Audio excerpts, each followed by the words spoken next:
He doesn't dunk like LeBron, he doesn't score like Jordan, he doesn't dominate like Shaq, he doesn't shoot like Curry, and yet he still has 2 NBA MVPs to his name in 2 consecutive seasons, and was pretty much on his way to his 3rd one before racism allegations took over. Steve Nash, Jokic, Dirk Nowitzki. What do those guys have in common? This is the world of Nikola Jokic, and we're just living in it. Let's take a look at how this seemingly aloof and quiet Serbian has changed the modern NBA by being the best center we've seen in a long time. Now, Nikola Jokic needs no introduction when you talk about the big men in the league who play as centers, but it's words like dynamism, basketball IQ, and playmaking, which we don't commonly associate with them, making Nikola Jokic a surefire anomaly. His strengths have led the Denver Nuggets to their first ever NBA Finals trip, and he might just be leading them to their first ever championship too. But what are these strengths, and how does Jokic use them to be his absolutely lethal self? Well, the answer is, as dynamic as the man in question himself, Jokic as an atypical center standing at 6'11" doesn't conform to what a center should do. He doesn't dominate smaller players by physicality, body checking, and killing them in the post, and neither does he bulldoze his way to the basket with tomahawk dunks on every play. His most potent asset is efficiency, and efficiency in this case doesn't require him to play the game at breakneck pace and dominate via athleticism. We say that because in the previous regular seasons, including 2022 and 23, Jokic has consistently dominated field goal percentage stats for the 8 seasons that he's been in the NBA, and his field goal percentage hasn't gone down below 50% for even a single season. And since the 2017 to 18 season, it's been on a steady increase for the past 6 seasons, most recently going up to 63.2 for 2022 and 23. It was evident enough from Game 1 of the 2023 NBA Finals itself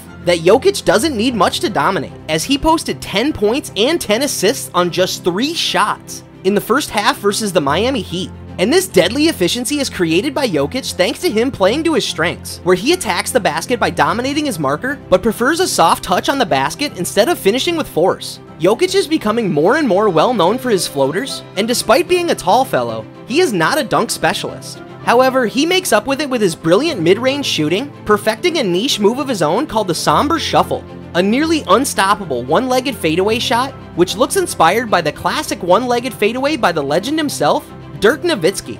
An offensive threat on multiple fronts, Jokic combines efficiency and size advantage to a lethal combination, which often deceives his opponents, as NBA fans always perceive centers to stay close to the rim and have minimal footwork. What's more interesting is when you look at his stats from the perspective of a passer and playmaker, he has a deadly combination of high basketball IQ that allows him to read the game insanely well and find open looks out of nothing, while also featuring an unselfish approach to the game that allows him to not only translate this technique into highlight-worthy assists, but post numbers as high as 9.8 assists per game in the regular season, keeping him just shy of a triple-double across the entire season. Jokic's passing is what really puts his name in the most elite basketball talents, since he continues to remain the floor general for the Denver Nuggets on most possessions when he's on the floor, creating opportunities for his teammates as well as himself. His postseason playmaking is off the charts, and in the clutch as well. Against the Lakers, in a 4-0 clean sweep during the Western Conference Finals, he clocked 14, 12, 8, and 13 assists in games 1 to 4,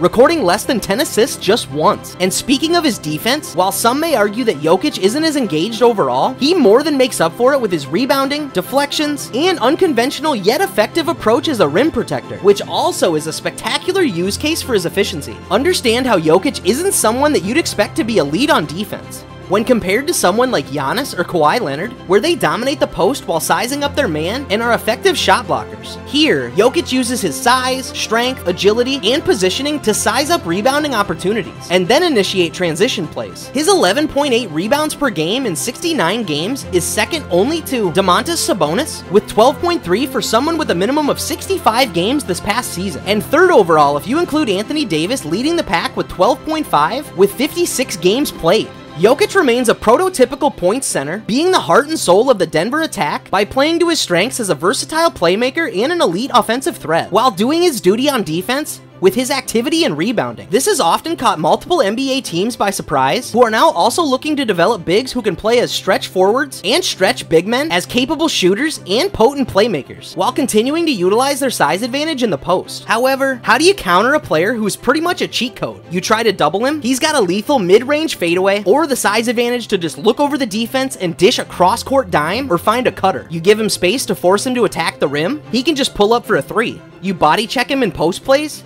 He'll use quick feet and finish with a floater. The man is efficiency personified, and that is a rare combination for a center, signified by the fact that he is in fact the first center since Shaquille O'Neal to win an NBA MVP award, and even Shaq only did it once.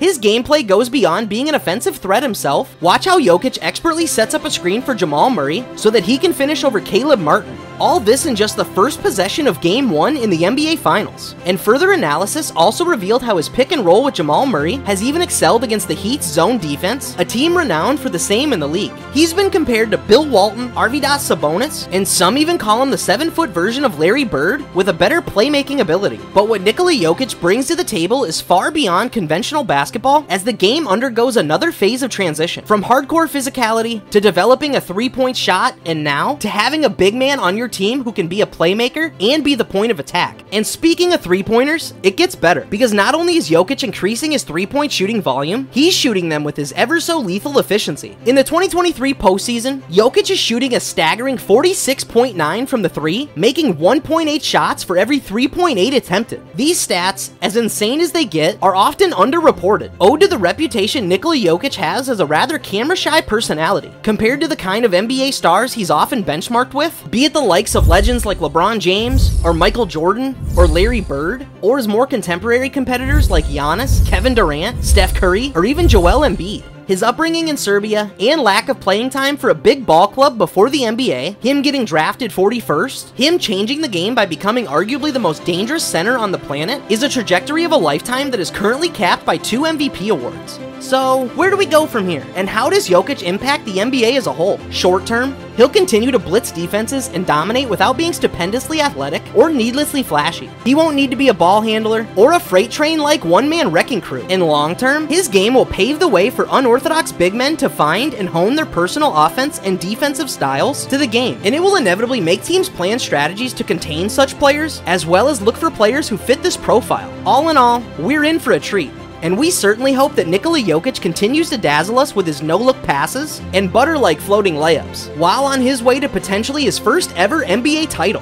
And that brings us to the end of this video. Make sure to like this video if you found it fun, engaging, and insightful. Let us know in the comments if we missed an aspect of Jokic's game that you'd like us to analyze in future content. And hit the bell icon and subscribe to our channel to get the notifications and updates on whenever we upload new content. See ya in the next video.